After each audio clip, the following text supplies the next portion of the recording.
We're giving a shout out to the great folks over at BetUS for this one.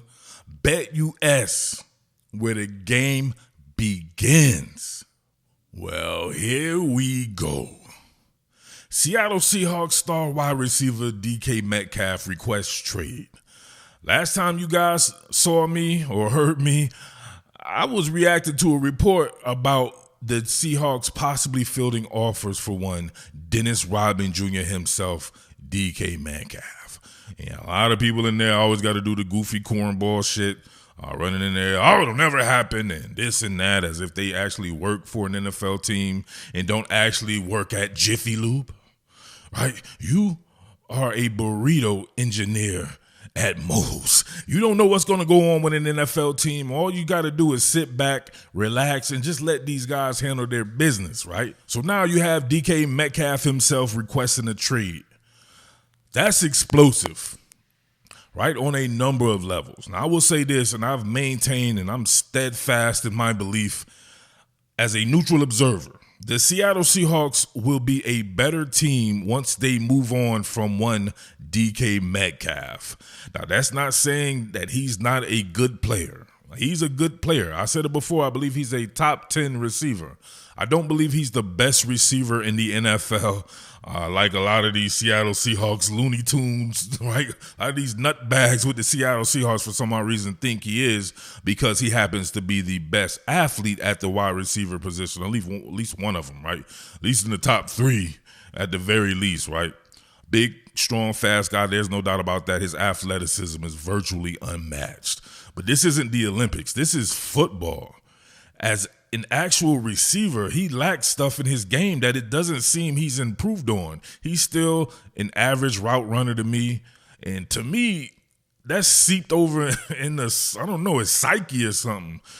I don't know how many times I pointed out last year how he hurt his team by freelancing on certain routes. He came out himself after I pointed out, and people were saying, oh, you're an idiot and all this and that. He came out himself and apologized for an interception. I forget who that was against. It may have been against the 49ers, where he undercut, or he ran under he was supposed to go over. I forget exactly the circumstances behind that, but you guys remember what I'm talking about. And then I remember one of the last games, of course, he was rounding out around, I don't know, but it was several instances like that where you would think like, dang, this dude is, what was he, in his 6th year or something like that, or approaching his 5th, 6th year or something like that. You would think this guy wouldn't be having stuff like that, right, crop up. He rounds off routes. He still can't really vary the tempo on certain routes. So, I mean, that's probably not his game. Not to say that he can't eventually improve on it, but eventually, man, you're going to have to stop touching the stove, because that shit is hot, right? It's letting you know, right? Your damn smoke detector's on and everything, and you still want to keep touching that hot-ass stove. Beyond that, his hands, right? I kid or whatever like that. Now, he will make some spectacular catches. He is an NFL receiver, and he is a top 10 NFL receiver, or very least close to a top 10 NFL receiver. He's going to make some great catches. There's nobody in the world who would say that he has not made some great catches, or he can't make any catch in the book. Can he consistently make those catches?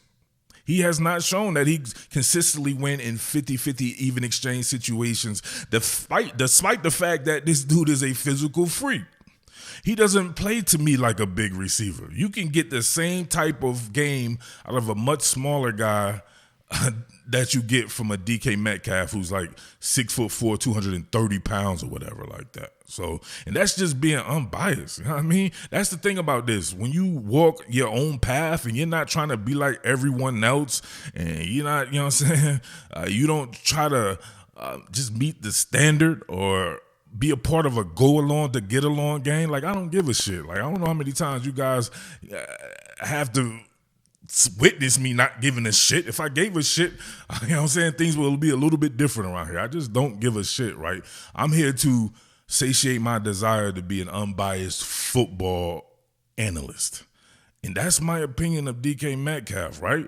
And then beyond that, how many times does he have to hurt his team with goofy penalties? I hated playing with dudes like that. Those dudes are selfish, man. Right? Yeah, you make a dope-ass catch or a dope-ass touchdown, but then you give us and stop multiple drives off of goofy penalties because you can't sit there and contain yourself. You have to bully on little bitty ass DBs to try to show that you're some type of tough guy or something like that. And then you bitch up, right? You straight bitching when you see somebody like Fletcher Cox run down on you. Yeah, don't think I forgot about that, right? He ain't want to even look Fletcher Cox in his eyes. That's a coward. Right? You know what I'm saying? That's that coward type shit, right? But with all that said, the guy's still pushing a top 10 receiver, if not a legit top 10 receiver. But those are the type of guys you can move on from and be fine because you get better continuity. You can get a guy in there. I suggested trying to get Tyler Warren in the draft. You can also, in addition to that, you want a guy, right? So people were talking about, oh, he's always double teamed and all this and that, right? It's like the sad, same old bullshit you get from most casual fans. Oh, they put a safety over the top with him sometimes, right? Dude, some people naturally play a too high shell. The Philadelphia Eagles play a natural too high shell.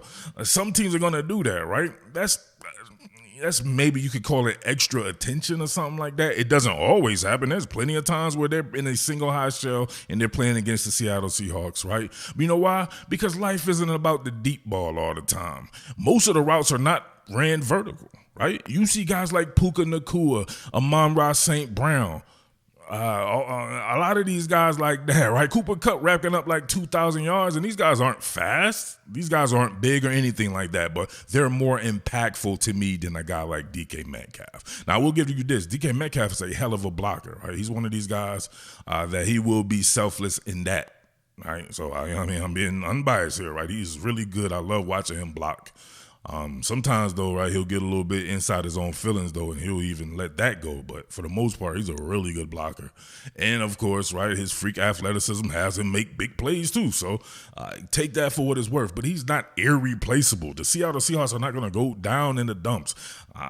Go in the draft, grab one of those super fast wide receivers from Texas, right? It's like 10 of them, right? Grab any one of them dudes, keep sending them deep if you have to have somebody who's going to decapitate the defense. Other than that, man, you're going to have guys that work really good in a West Coast offense. You guys are about to play some real West Coast offense ball, too. So the quick and mid-range game, Jackson Smith-Njigba, he was already the number one receiver in my opinion, right? Ain't even my opinion no more. He had the most yards and the most catches. He's the number one receiver, and it was just his second year. He will thrive in an offense like this. It's designed for guys like Jackson Smith-Njigba, right? Mind Jigba. Man, get one of them guys, man. Get you a Tyler Warren, a guy who can help in the trenches blocking. People used to ask me, they like, man, I wish we could get a top flight offensive lineman and this and that. I said, man, you got to give up something that somebody wants. You can't be like, why can't we trade Damian? What's this Jag one? One of them Jags on the offensive line? It's like, nah, bro, you got to give something that somebody wants, right? You can't go around trying to think about somebody, right, without offending somebody, right? You know the guys who you complain and get team and you say trade them and try to get a big asset. No, this guy should be able to fetch you an asset that you want. A lot of teams will go for a guy like this because he doesn't have to be the main guy on their team, right? You can plug this guy in on a team and hope it works out for you, right? If it's Green Bay, they got several receivers that are pretty good already, right? If it's Green Bay, I would ask for one of their receivers back. Straight up, right? While he may not be DK Metcalf, he could be DK Metcalf for your team, meaning he could be that impactful. You know what I mean? You don't have to be a freak wide receiver to have big impact in the NFL. I see the Seattle Seahawks going places anyway, even with DK Metcalf. So regardless if they don't honor his trade request, the Seattle Seahawks are going to be damn good. They just got a couple of holes to fill there. They got to make sure a couple of those holes on defense don't leave, right? Don't lose Ernest Jones. That dude is nasty. That's one of the best. I love watching that dude play football. Make sure you keep that guy in the fold there. Make sure you get him to the offensive line, even if it's not new pieces. Or a guy like Rick Dennison coming in the fold, right, being able to lend an ear to the offensive line coach, I think he'd be worth his weight in gold. But I wouldn't be bothered by DK Metcalf not being on the team, right? People I don't even know what I'm talking, right? I can talk to him blue in the face. You're still going to have these these Metcalf sexuals out here who just believe he's the greatest thing since sliced bread because he's a big receiver who can run fast. They don't care about the actual substance of football, route running, being able to catch the ball, being able to be on time, or a team where your quarterback thinks you're going to be. They don't care about stuff like that. They just care about the home run. They care about the slap shot. They care about one of those long-ass goals in soccer, right? They care about the slam dunk. They just care about the shiny shit, man. I'm here to tell you it's not all about that right there. So you guys got to let me know what you think about this Metcalf trade request. It doesn't mean that his request will be granted, but obviously he's already a diva anyway. So, I mean, why would you want to keep a diva in your locker room who wants to be traded? I don't know. But listen, I just see this right here, just looking on the screen. Seahawks releasing franchise great wide receiver Lockett. So obviously anybody with half a brain could have saw that coming right there. When I saw the releases from the other guys, I was like, oh, okay, they're doing him a solid because they probably want him to be released on his own day. So probably have a press conference or something like that and kind of honor him. The guy's a damn good receiver. I'm not even going to shit on the guy on his way out, right? He's a hell of a route runner. He's the opposite of DK Metcalf, right? Hell of a route runner, sick-ass hands, everything you can think of. Tyler Lockett is that. So, great career for him if he retires, but I'm pretty sure he probably thinks he maybe even have a season or so left in his career. So, we'll see how that goes right there. But, man, that's a couple of spots that will be open. And a chance for your team to even take it to the next level with a new scheme coming in the toe there. Yeah, I don't know. I know some of you people are going to freak out, but I wouldn't freak out if I was you guys. There's plenty of talent out in the NFL beyond DK Metcalf. So, all right, let me know what you think about that. Much love to the people out there. Much love to BetUS. Get on over there, man. You can request your trade from wherever you're getting your online services at and head on over to BetUS, running that special 150% sign-up bonus on your first deposit, 125% on your next two. What are we doing here? All you have to do is enter the promo code YouTube150. Remember, that's up to $5,000 with 10% gambler's insurance, 24/7 customer support, 24-hour payouts, the whole nine. This is BetUS, baby. Come on now. Combat Sports is coming up. We have a really good one going on this weekend, right? Your man, Alex Pereira, going against my guy, Magomed Ankalaev. It's about to be on. You know what I'm saying? I'm rocking with my boy Ankalaev, right? Inshallah, Allahu Akbar, you know how we get down over here. So make sure you entering that right there, man. Get on over at BetUS, man. Let me know what's going on right there with that.